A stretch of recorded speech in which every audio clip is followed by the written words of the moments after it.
Hey there, David with Artisan Concrete and Surface Works here. We're getting ready to get started on this epoxy countertop. So this customer had this built, and unfortunately whoever built the structure for the cabinetry didn't realize that the concrete itself was sloped away from the house, so they just built straight on top of it, and they've got a slope on the countertop substrate. So normally we would build this in place just to avoid the difficulties of trying to transfer a huge piece like this, but if you pour epoxy over a slanted surface, it will all run and look terrible. So what we've done is built this from MDF. It's about 13 feet on one leg and about 9 feet on the other leg, about 4 foot wide, and set it up on our sawhorses. And you can see we used our laser level and just took some shims and propped it up all the way along to get it level. We did a nice rock face edge on the side. It was a little bit thicker than normal. This is almost 3 inches thick. So when the epoxy goes over that, that'll look really cool. Yeah, we're just going to put our epoxy coat over this, and then hopefully tomorrow we'll transport it onto the substrate over there.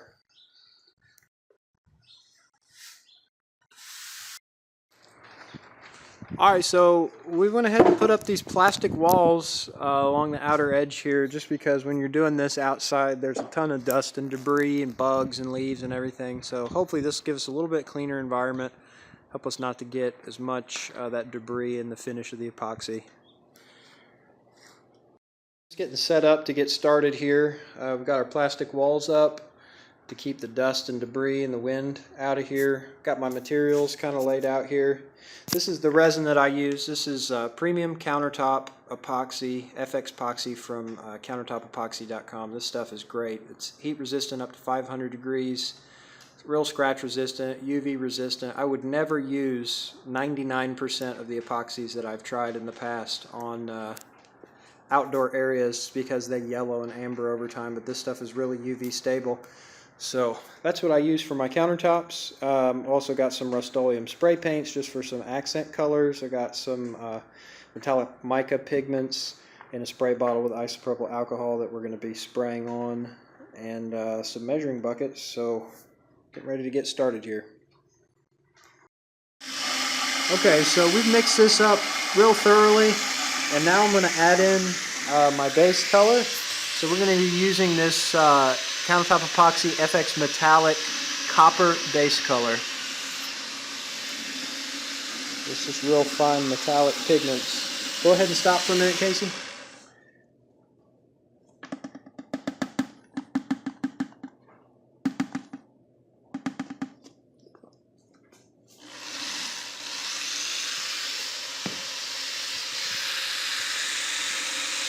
And on this kind of stuff, I don't really measure. I mean, I've been doing this long enough to kind of know about how much I need, and it's pretty hard to mess it up, you know, in terms of how much color to put in.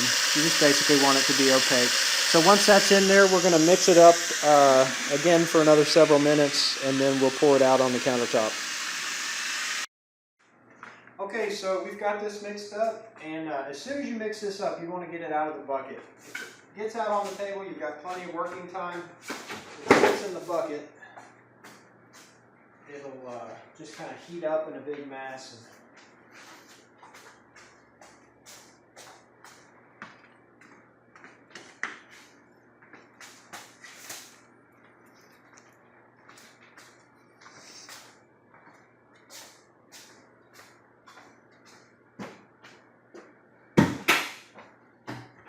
Let that sit there for a minute. What I like to do is to start off with this notch trowel. It's just a 1/8 by 1/8 inch square notch trowel. It's not necessary. A lot of people just use the foam roller, but I just find that this is a fast way to get product out, especially if you move it on a large area, just to get it out, you know, pretty even.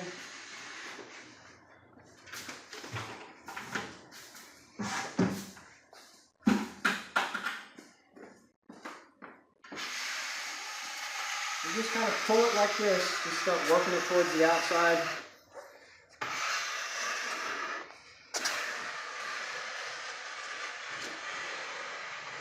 And I'm going to work this all the way around until I get it leveled out, and then I'm going to go over it with a squeegee, or I'm sorry, with a foam roller. Okay, so I got this all troweled out with the notch trowel, and now I'm just going through and kind of spreading to keep it flat, and also to try to wipe out the lines. It's not really an exact science. This stuff self-levels really well, but you want to get it as level as you can. Okay, so my trusty cameraman had his thumb on the microphone here, so I didn't get any audio. But basically, I took some different shades of brown spray paint and fogged that over the surface, and now I'm just using the paintbrush to stipple the whole surface. That helps just to give a mottled look for the base color, and it also just ensures that everything has been mixed and remixed so we don't get any sticky spots. Alright, so I've taken some spray paint and just mixed it in with some clear resin that I mixed up. And I'm just doing some veining here. When you do this, you kind of want it to be random. You don't want it to look like it's contrived or something. I found just the more color that you layer, the more natural it ends up looking. Okay, so right now I am taking 91% isopropyl alcohol with some copper-colored mica pigments and spraying that over the surface. And I actually did that in the beginning. I didn't catch it on camera, but after we stippled the whole thing, I just sprayed the whole thing down with that, and it really helps to meld the different colors together with the alcohol, and also adds just little highlights of the copper color over the copper and brown mixture. Just gives it a lot of cool texture, and that's what I like to do. I like to just use different techniques to sort of add interest to the piece, and that's what my wife tells me anyways, that my best pieces are the ones that have a lot of different colors and textures. So that's what we're doing here, and I'll do that periodically throughout.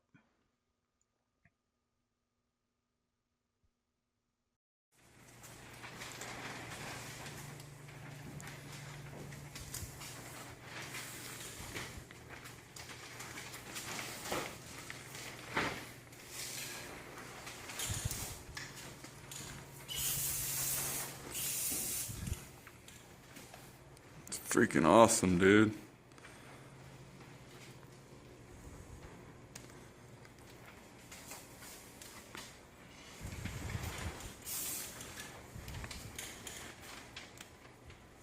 Wow.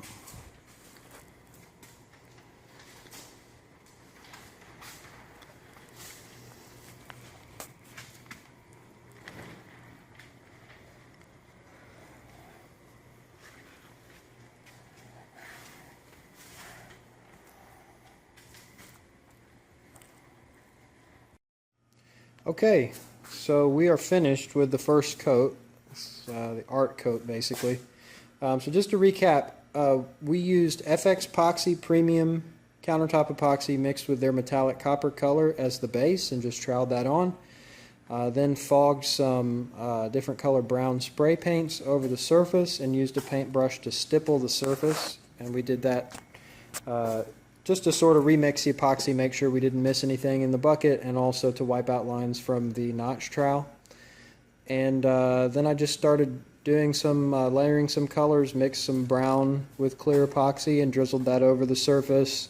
Intermittently kind of sprayed some of the copper metallics on the surface just to kind of give some accents, and used some black spray paint on a stick and just ran them through some of the veins to get some color. Then we didn't catch this on video. We kind of got moving with everything and we're trying to finish and just forgot to videotape it. But some of these with some of the more speckled dark veins, like this one,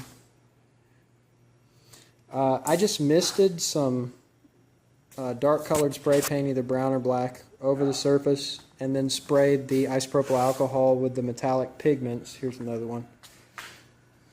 Just misted over that until I got kind of the speckled effect that I wanted. The alcohol breaks up the spray paint, and the pigments sort of give you sort of a little bit of a granite look. There's not much light in here, but this one turned out awesome. And then of course we used a torch to just run through. You can use the torch to get a little bit of modeling. So like in this area, all of the differentiation of color and texture came from using the torch. So that's one use for it. And then also just lightly passing over it with the torch helps to pop any air bubbles that are sort of trapped in the epoxy so that they don't cure in the surface. Alright, we're back. The first coat is dried, and we're just mixing up for a second clear coat. Doing a second clear coat gives a lot of advantages. Like we had a spot right there that we torched a little bit too long, and it kind of crinkled, and so I was able to just sand that down. And you'll see in a minute, when we put the clear coat over that, that's just going to totally disappear.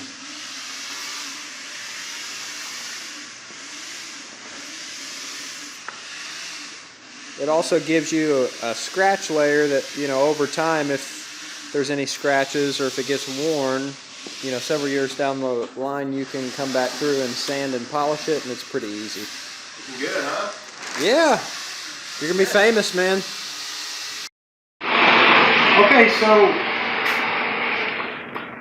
we just basically went through the same process that we did yesterday with the copper base, and just poured it out on the countertop, spread it out with a squeegee trowel, and ran over it with the 6-inch foam roller, and then hit the edges just to make sure that we got it over there with the paintbrush and the roller. So right now I'm just going through and kind of methodically hitting everything with this butane torch, and that helps to level everything out and also pop bubbles. You can kind of see over here. You run that torch over it, it'll just go away. That's actually a piece of junk.